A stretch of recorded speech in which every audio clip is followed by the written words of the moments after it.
கருத்து ஏற்றி சொல்லேற்றினால் தாலி, கருத்து ஏற்றி சொல்லேற்றினால் காப்பு. வெறும் சோறு, கருத்து ஏற்றி அதில் சொல் வைத்தால் பிரசாதம். வெறும் ஓசை, அதில் கருத்து ஏற்றி அதை சொல்லாக மாற்றுகின்ற பொழுது மந்திரம்.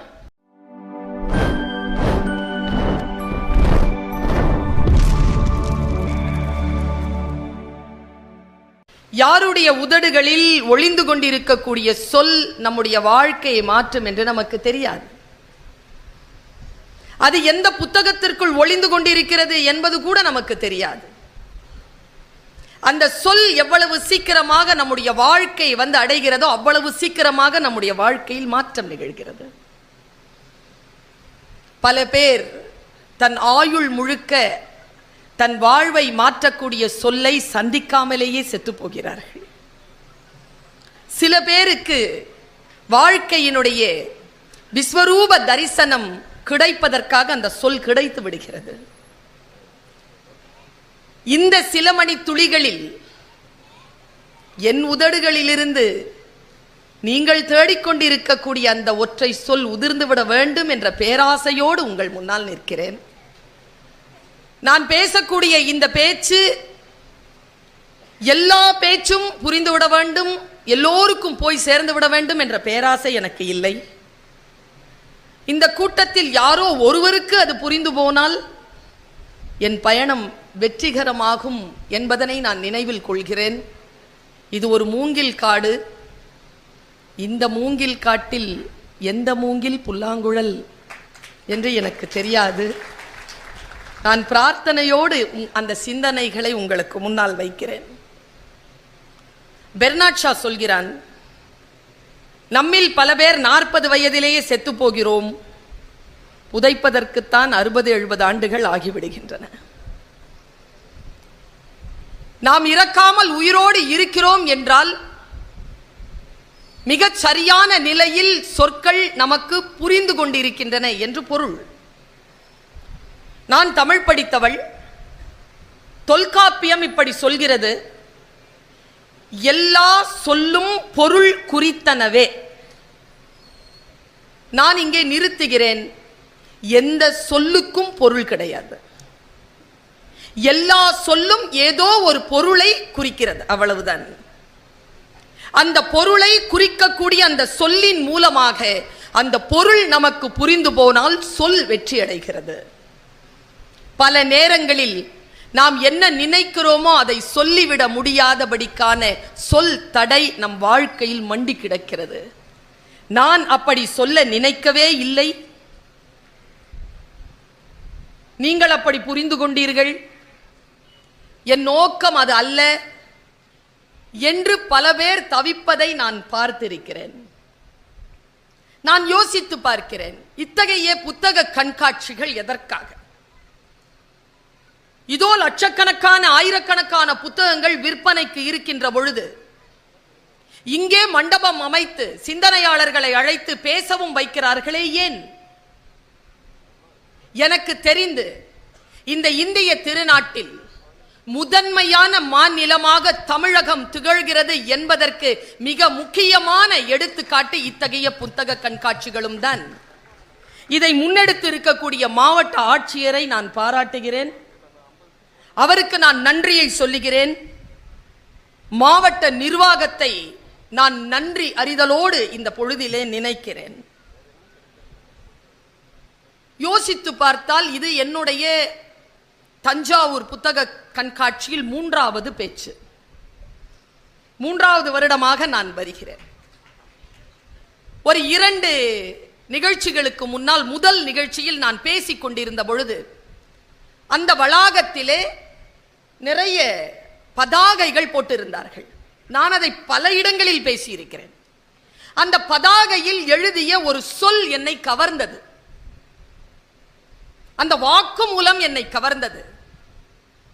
அந்த வாக்குமூலத்தில் ஒரு மேனாட்டு அறிஞருடைய பெயர் இருக்கிறது கீழே. யார் சொன்னார்கள் என்று எனக்கு நினைவிற்கு இல்லை, அவர் சொல்லப்பட்ட அந்த விஷயம் எனக்கு நினைவிற்கு இருக்கிறது. அந்த சொல் என் இரத்த நாளங்களில் இன்றைக்கும் ஊடாடி கொண்டிருக்கிறது. அந்த சொல் இதுதான்: நீ எந்த புத்தகத்தையும் இதுவரைக்கும் காசு கொடுத்து வாங்கியதில்லை. அதிர்ச்சியா இருக்கா இல்லையா? எவ்வளவு ரூபாய்க்கு விற்கிறாங்க ஒவ்வொரு புக்கும்? காசு கொடுத்து தானே வாங்குறோம். ஆனால் அந்த அறிஞர் சொல்லுகிறார், நீ எந்த புத்தகத்தையும் இதுவரைக்கும் காசு கொடுத்து வாங்கியதில்லை. நீ வாங்கியதெல்லாம் காகித கூலியும் அச்சு கூலியுமே தவிர நீ எந்த புத்தகத்தையும் காசு கொடுத்து வாங்கிவிட முடியாது என்று எழுதியிருந்தார். இந்த சொல் என்னை ஏதோ ஒன்று செல்கிறது. சிந்தனைகளை காசு கொடுத்து வாங்கிவிட முடியாது என்கின்ற அந்த சொல். ஏன்பா வெறுப்பேத்துறது இதெல்லாம்? இந்த சூடா இருக்கிற டீயை பேசிட்டே இருக்கும்போது குடிக்கிறதா?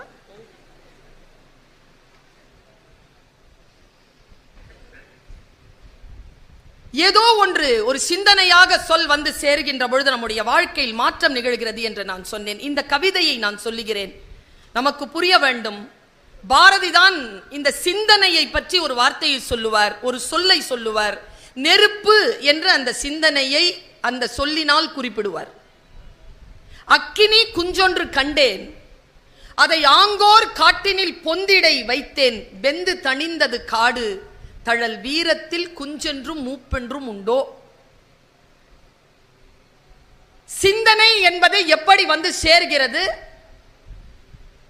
அடர்ந்த காடு என்பது என்ன? அந்த காட்டிலே இருக்கக்கூடிய ஒரு மரத்தினுடைய பொந்து என்பது என்ன?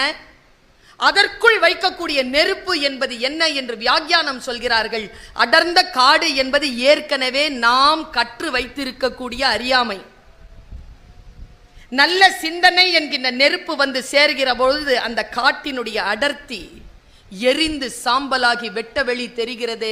ஞானத்தின் வெளிச்சத்திற்காக அந்த பொந்திலே அந்த சிந்தனை என்கின்ற நெருப்பு நமக்கு தேவைப்படுகிறது. பைபிள் இப்படி சொல்லுகிறது பெருமக்களே. காது இருக்கின்றவர்கள் கேட்டுக்கொள்ளுங்கள். நான் வியந்து போன ஒரு வாசகம் இது. மார்க் 4வது அதிகாரத்தில் 3வது வசனம் இப்படி சொல்கிறது: காது இருக்கின்றவர்கள் கேட்டுக்கொள்ளுங்கள். நான் நிற்கிறேன். எல்லோரிடம்தான் காது இருக்கிறது, எல்லோருக்கும் கேட்கிறது. காது இருக்கின்றவர்கள் எல்லாம் கேட்டுக்கொள்கிறோமா என்ன? கண்கள் இருக்கு இல்லையா, அது சென்று பற்றும். காது இருக்குல்ல, அதுல வந்து விழும். கண்களுக்கு மூடி இருக்கு, தேவையில்லைன்னா மூடிக்கலாம். காதுக்கு மூடி கிடையாது. ஆனால் எந்த சொல் என் காதை சேர வேண்டும், எந்த சொல் என் காதில் விழக்கூடாது என்று யார் ஒருவர் திண்மையுடன் இருக்கிறார்களோ அவர்கள் வாழ்க்கையில் வெற்றி பெறுகிறார்கள். நம்ம கிட்ட இருக்கா இந்த வாய்ப்பு? நமக்கு இருக்கிறதா? யோசித்து பார்த்தால் இந்த வாய்ப்பை நாம் இழந்து இருக்கிறோம்.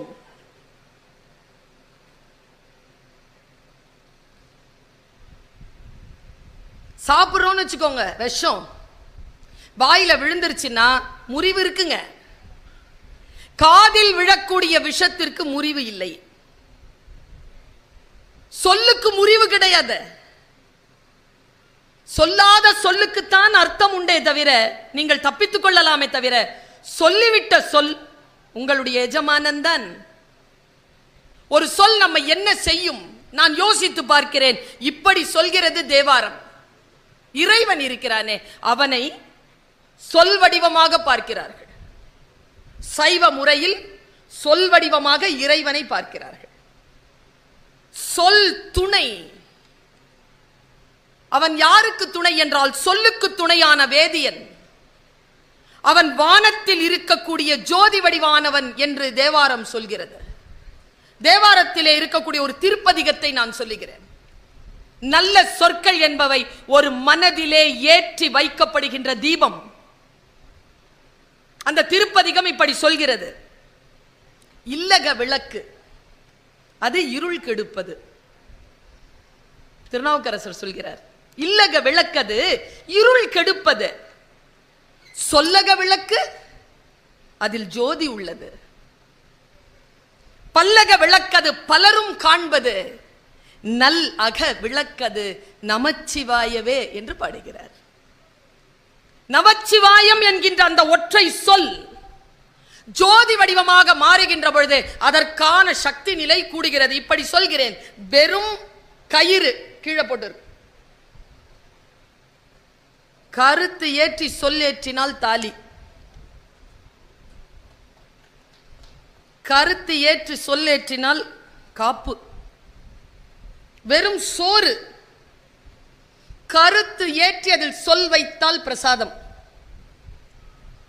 வெறும் ஓசை, அதில் கருத்து ஏற்றி அதை சொல்லாக மாற்றுகின்ற பொழுது மந்திரம்.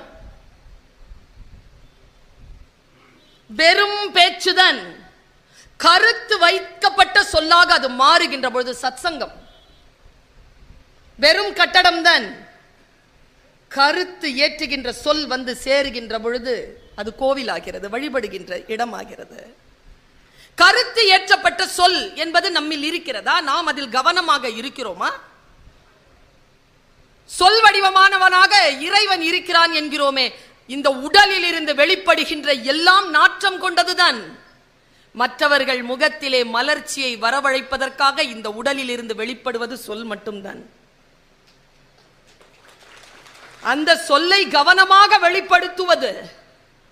அதனால் தானே யாவருக்குமாம் இறைவருக்கு ஒரு பச்சிலை, யாவருக்குமாம் பசுவிற்கு ஒரு வாயுரை, யாவருக்குமாம் உண்ணும் போது ஒரு கைப்பிடி, யாவருக்குமாம் பிறருக்கு இன்சொல் தானே என்று சொல்கிறது திருமந்திரம்.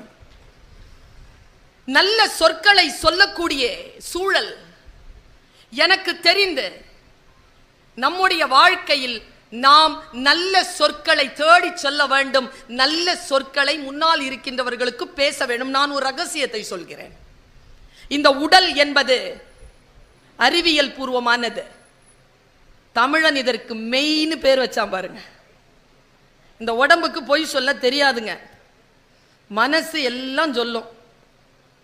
உடம்புக்கு பொய் சொல்ல தெரியாது. பசிச்சா அதுக்கு பசிக்கும், தூக்கம் வந்தா தூங்கிரும், அதால நிக்க முடியலன்னா படுத்துரும். மெய் அது, உண்மை அது.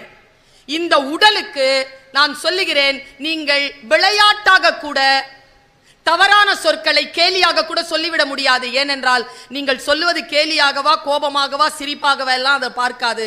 அதற்கு சொல் தான் முக்கியம். சொல்லை வாங்கி வைத்துக்கொண்டு அப்படி ரியாக்ட் பண்ணும். மிகப்பெரிய ரகசியம் இது. நல்ல சொற்களை நாம் பேசுகின்ற பொழுது நம்முடைய வாழ்க்கையில் வெளிச்சங்கள் வருகின்றன.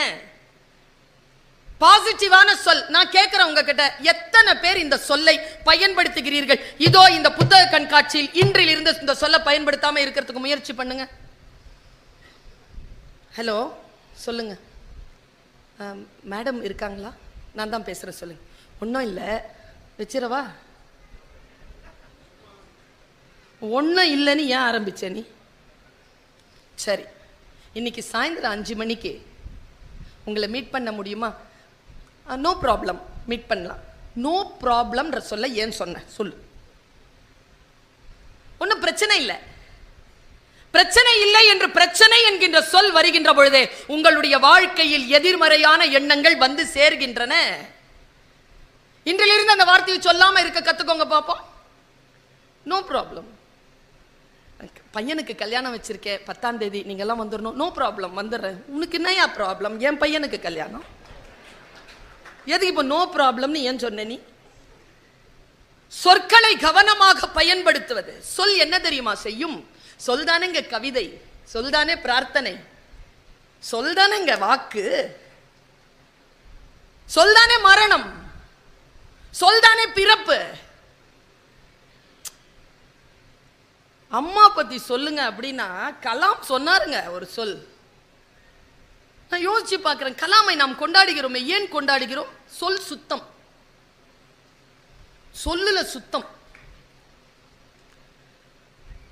நம்முடைய பிறந்தவுடன் நாம் அழுவதை, அந்த வினாடி இருக்கல நாம் அழுதோம்ல, அந்த அந்த அழுகைக்கு மட்டுமே சிரித்தவள் அம்மா.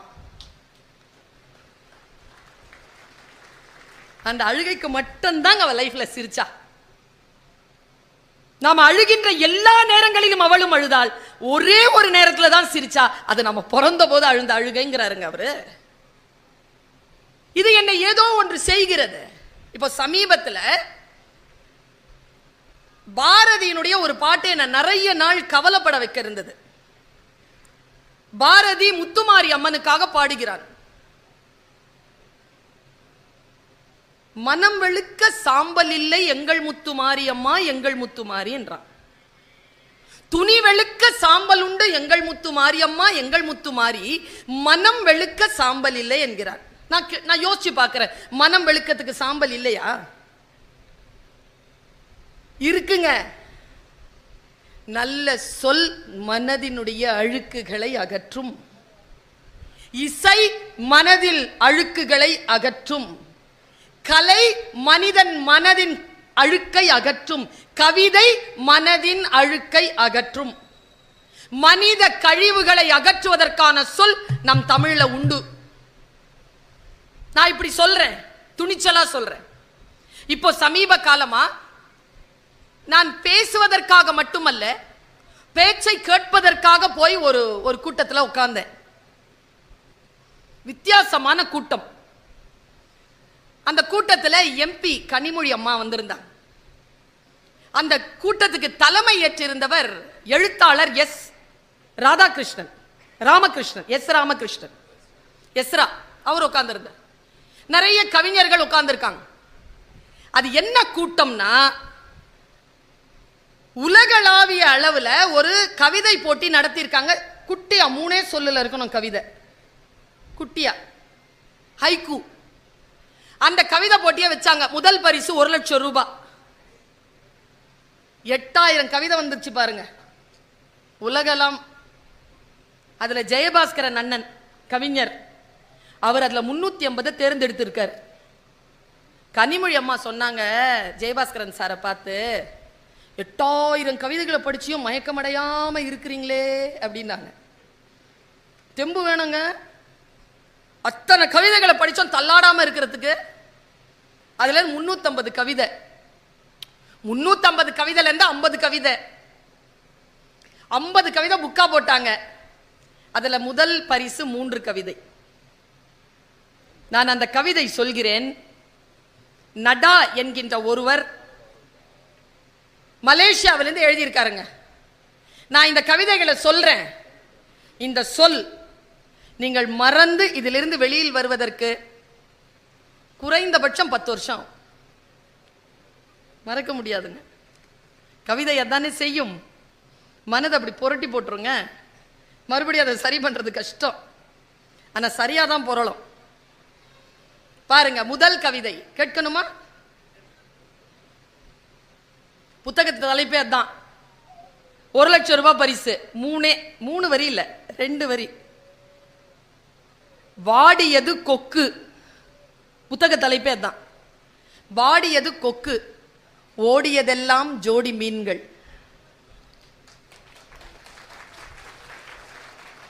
புரிந்தவர்கள் யோசித்து கைத்தட்டுவீர்கள், புரிந்துவிட்டால். வாடியது கொக்கு, ஓடியதெல்லாம் ஜோடி மீன்கள். 2வது கவிதை ஏன்னா ஒரு மாதிரி பண்ணிருச்சுங்க அந்த கவிதை. 2வது கவிதை, தூண்டில் மீன் அதன் கண்களில் விடை பெற்றுக் கொண்டது நதி. தூண்டில் மீன் அதன் கண்களில் விடை பெற்றுக் கொண்டது நதி. டாடா. 3வது கவிதை, சுள்ளி பொறுக்கிய சிறுமிக்கு தன் இறகை உதிர்த்து விட்டு போனது மயில். கனிமொழி அக்காவுக்கு ரொம்ப பிடித்த கவிதை. கடைசி இலை உதிர்ந்ததற்கு பிறகு, கடைசி இலையும் உதிர்ந்ததற்கு பிறகு நிலவை சூடிக்கொள்கிறது மரம். எனக்கு ரொம்ப பிடிச்ச கவிதை அந்த தொகுப்புல, பனி படர்ந்த கண்ணாடி, கண் வரைந்தேன் வழிந்தது கண்ணீர். என்னை போலவே நடித்து காட்டுகிறது என் நிழல். எந்த கிளி ஏமாற்றியதோ தாடியுடன் நிற்கிறது ஆலமரம். எனக்கு மனம் கவ்வுதுங்க போய். இது பாருங்க, அந்த மயானத்திற்கு உயிர் தந்தது ஒரு பிணம்.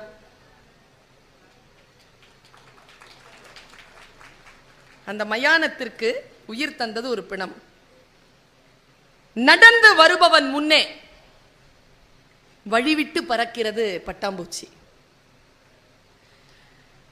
குழந்தைகள் இருக்கீங்களா, இளைஞர்கள், பெண்கள் இருக்கிறீங்களா, இந்த கவிதையை மனசுல வண்ணம் மாதிரி ஒட்ட வச்சுக்கோங்க. பெருங்கடலை அசைத்துக் கொண்டிருக்கிறது மீன் குஞ்சின் துடுப்பு. எவ்வளவு பெரிய கடலா இருக்கட்டும், உன்னால் அசைத்து பார்த்து விட முடியும். ஆனா உனக்கு துடுப்பு இருக்குன்னு நம்பணும், அதை அசைக்கணும், அவ்வளவுதான். பெருங்கடலை அசைத்து பார்க்கிறது மீன் குஞ்சின் துடுப்பு. பலே, வாயை கிழித்த பின்னும் தொடர்ந்து பேசியது கடிதம். காற்றுக்கு சலிப்பதே இல்லை, ஒரே புத்தகத்தை 1000 முறை புரட்டுகிறது. நான் இனி பார்க்கிறேன். ஊதாங்குழல் இசைக்கும் அம்மா, ஊதாங்குழல் இசைக்கும் அம்மா நடனம் ஆடுகிறது நெருப்பு. காட்சி. நான் இந்த கவிதைகளை வாசிக்கின்ற பொழுது யார் மீதாவது கோபம் வருமா? எனக்கு யார் மீதாவது பொறாமை வருமா? என் மனம் அழுத்தத்தில் இருக்குமா? எதுவும் இல்லையே. இதோ என் பேச்சை எல்லோரும் கேட்டுக்கொண்டிருக்கிறீர்கள். இந்த வினாடியில் எது நிகழ்கிறது? அற்புதம் நிகழ்கிறது, தியானம் நிகழ்கிறது. நான் மறுபடியும் பெற்றுவிட முடியாத என் வாழ்க்கையை இதோ உங்களுக்கு தந்து கொண்டிருக்கிறேன். நீங்கள் மறுபடியும் வாழ்ந்து விட முடியாத அந்த மணித்துளிகளை எனக்கு